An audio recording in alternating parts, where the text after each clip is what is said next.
Welcome to meeting is being recorded. Welcome to Bridging the Gap for another episode. You have Fallon, Zoe, and myself, Kevin. Today we have a special guest, Cartessa Ecko Smith. She is a licensed professional counselor out of Lawton. So, Cartessa, the first question I want to ask you is, how was your upbringing, and what motivated you to get into counseling? Well, my upbringing was pretty like in regards to like socioeconomic. I grew up probably lower middle class. We did rely on a lot of social programs and community resources to kind of help with our, I guess, development. So when I was 18, I went to college to study political science. And after college, I was like so many of millennials and Generation Z are now, was drowning in student debt. And so I decided to join the Army and get that knocked out. And so I went into the Army. And in the Army is when I developed my interest in psychology and mental health. And so I was fortunate enough to get the funding to continue my studies and get a graduate degree in psychology. Uh, it's a master's in behavioral sciences. And so that is currently um, how I guess I got started just kind of in the Army with that whole experience. And going from there, it has led me to really understand a lot more about how the community works, how people think, how people interact, um, how to best interact with people, how to bring out the best in people, how to help people. And so I'm really glad that I was sort of kind of led to this career path. So it's been a blessing for me. So there's a lot of motivating factors in the counseling profession, but what are some of the challenges that you deal with, and like how do you overcome those challenges? Well, that's a great question, Fallon. There's definitely a lot of challenges being a minority in a professional setting that, you know, really have an opportunity to either present a barrier to treatment or kind of become more relatable. Uh, so, being in a minority group, the African American group, and then part of the LGBTQIA plus community, um, then it allows me to be able to have some better insight into what people are going through and how it affects them, how it affects their families, how it affects, the way they interact with people. And so, but also like on the, flip side, you have individuals that don't necessarily get to experience that um, and have those interactions, with people of color and people in the LGBTQIA plus community. I'm sorry, I'm chewing gum, so I'm tongue tied here. Um, but it kind of goes both ways, So there's benefits, but then there's also barriers sometimes, Um, I guess a lot of times, spirituality could be a barrier, cultural biases, how you were raised. Coming to therapy is something that is a huge deal. It's a big step for a lot of people, and you need to be comfortable. And sometimes you don't realize that things make you uncomfortable until you're faced with it and you're like, oh, well, I don't really feel comfortable talking about this to, this therapist, or, I feel very comfortable talking about this with this therapist. So it's kind of a blend. So I like to take it how it comes. So you said earlier that you went into the Army. Was that to just for your debt? Because I know a lot of people, and even I, like, thought about doing that because of the debt, and a lot of people are in that situation today where they like need it for the money and then like free education and stuff like that. Would you advise for like young people to do that today? That's a very good question. Zoe, that's a very good question. I honestly don't think that joining the military is something that will be beneficial for someone that doesn't have the aptitude for service. And, I do remember where I was on 9/11. I was a freshman in college then, so I had no idea that the I would have that amount of debt, or whatever circumstances would happen in the future. But I did know at that time that I did want to join the Army. I actually tried to join the reserves that summer. It didn't work out.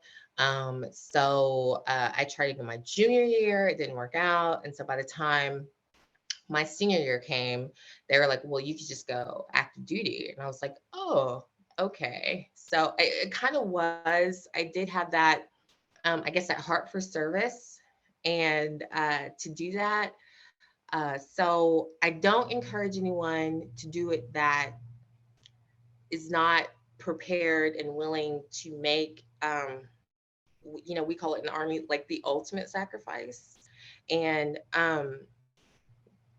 if you're not prepared to do that, then you have a really good chance you could really hurt yourself. So like emotionally or physically. So I wouldn't encourage anyone that doesn't want to do that to get into it. There are other ways to relieve debt. There are other services of like occupations that have debt forgiveness. Social programs that have debt forgiveness or student loan forgiveness. There are other avenues to relieve your debt through service to the community and to your career than to, join the military. But if you do have an affinity for it, if you are, if have a calling to do it, I encourage you to go. And, I thank you in advance for your service, for protecting me and my family and our country.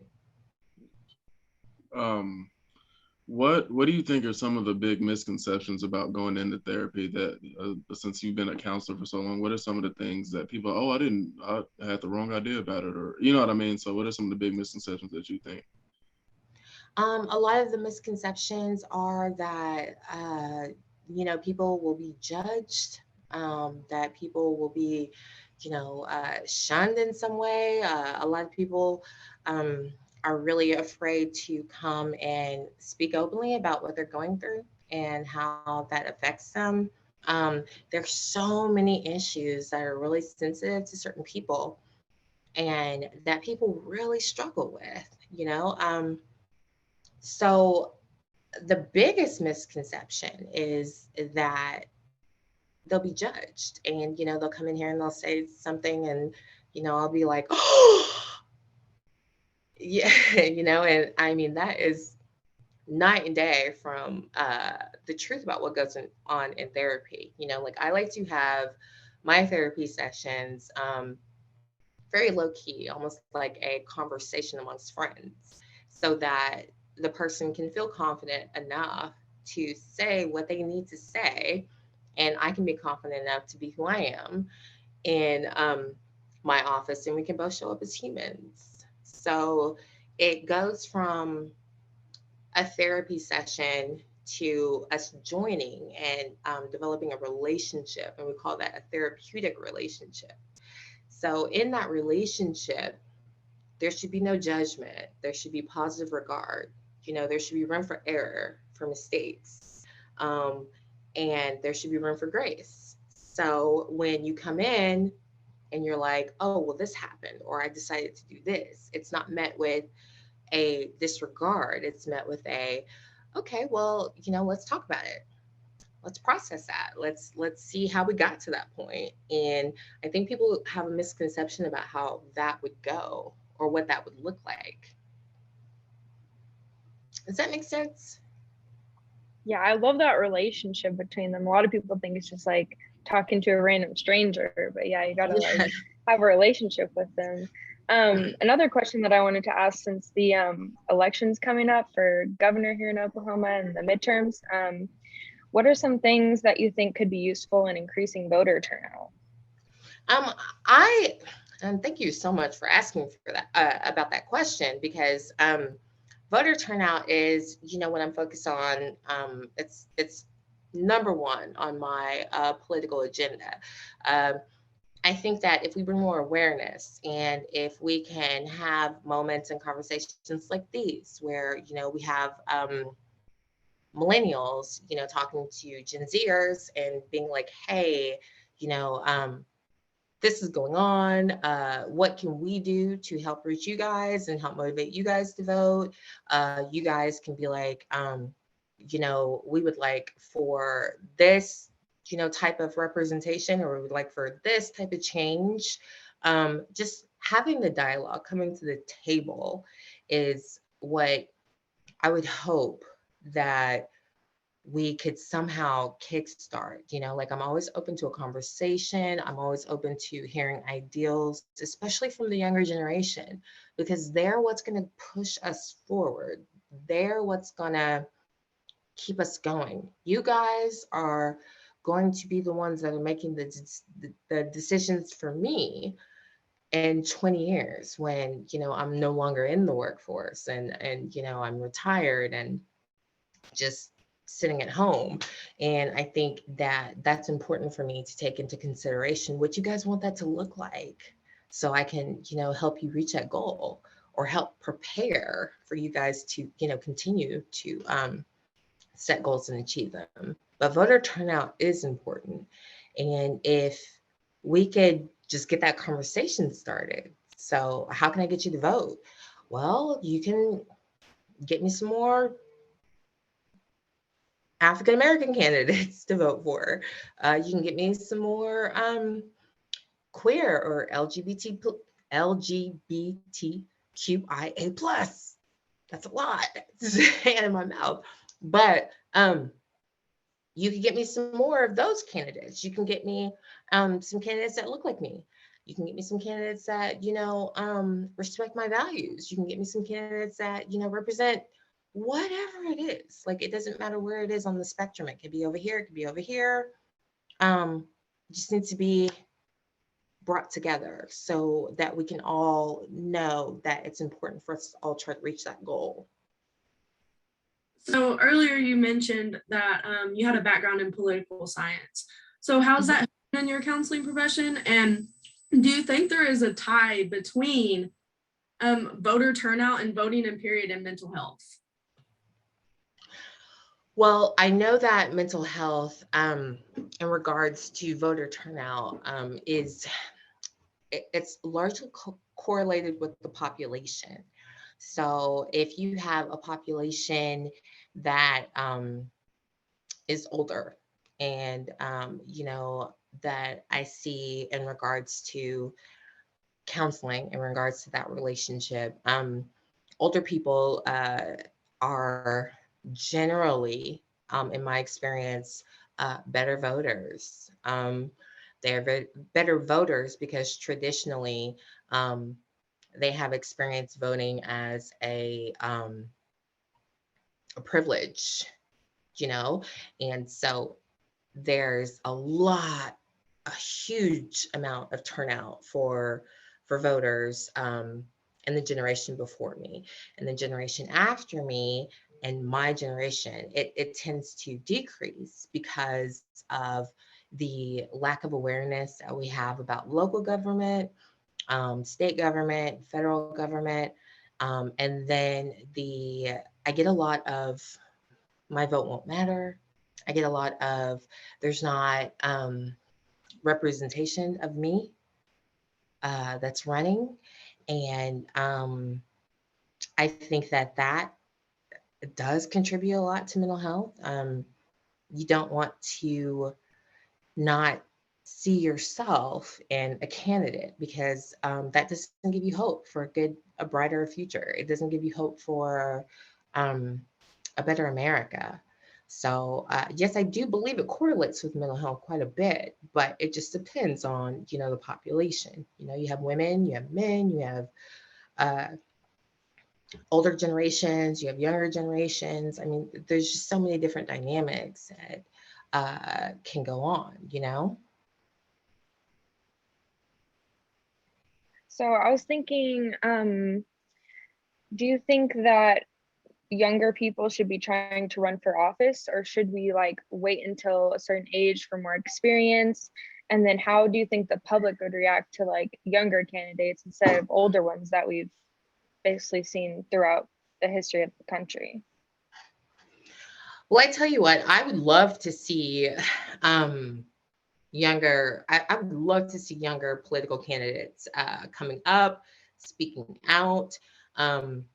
I don't think that they're, you should, as soon as you're eligible, if you want to go for it, go for it. There's no age limit on meeting your goals.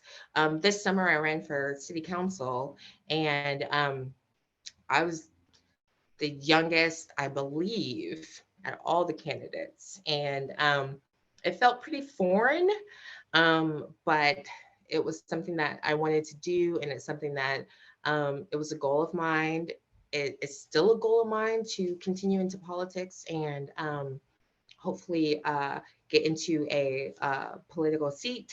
Um, I don't believe that there should be any age requirement for having anyone wanting to represent their district, their city, their state, their country. Like, no. If you're old enough to vote, you should be old enough to have a voice. And if you're old enough to have a voice, you should be old enough to stand up and use that voice. And I encourage it. I love that so much. Do you think that the public would react like negatively to a younger person running for candidate because they like don't know as much, or do you think they have enough experience to like run for office? I definitely think that there's always a potential for backlash. Psychologically speaking, when things aren't traditionally set, um, there's always backlash because there's a fear of the unknown. So if I go and I eat a steak and a potato every day, right? And then one day I go and someone puts grilled chicken and mashed potatoes instead of a baked potato, right, on the plate, then I'm going to have some hesitation because I've never had it before, right? Never mind the fact that it's going to be delicious and I'm going to enjoy every freaking bite, but I'm going to be hesitant because I'm unsure. I'm uncertain about how it's going to turn out. So there's always that chance. What I'm looking for and what I'm hoping to see is people still standing up regardless of the backlash because, they're grilled chicken and mashed potatoes, baby.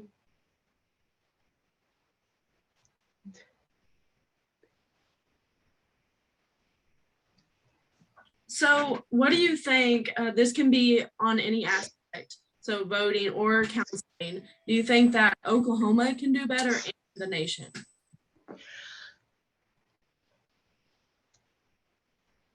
I think Oklahoma is underrepresented in the political arena.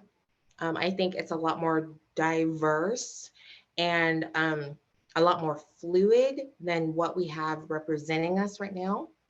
And so I would love to see us do better in regards of representing who we are. Oklahoma has a lot of great attributes, a lot of great people in this community, serving the community. We just need to shine a light on them so that the rest of the country can recognize us as, the great state that we are. I was born and raised in Oklahoma, and I know firsthand of the diverse populations that I've encountered here. And been welcomed with open arms. And I think that that is just what we need to show in our political arena is that type of leadership, that type of involvement, you know. I don't know if you guys remember, there's in 2012 there was a huge tornado and it went through El Reno, Oklahoma. And then a couple of days before that, there was a huge tornado that went through Moore, Oklahoma. And I just remember, like, as a community, how everyone came together. And everyone came together, and everyone was, it didn't matter who they were, where they were from, what they were doing. They just wanted to reach out and be a part of the community and help in any way that they can. And that's the Oklahoma that I know. That's the Oklahoma that I grew up in. And so that's the Oklahoma that I would like for us to show to the rest of the country. That's the Oklahoma I'd like us to show ourselves. Yes, I agree with that. And Cartessa, I just want to thank you so much for being on today's episode. We really enjoyed your political and mental health insights. And thank you everyone else for watching. And I hope you will check out our website, www.bridgingthegap34.com. And our link tree will also be in the bio. Thank you guys. Thank you.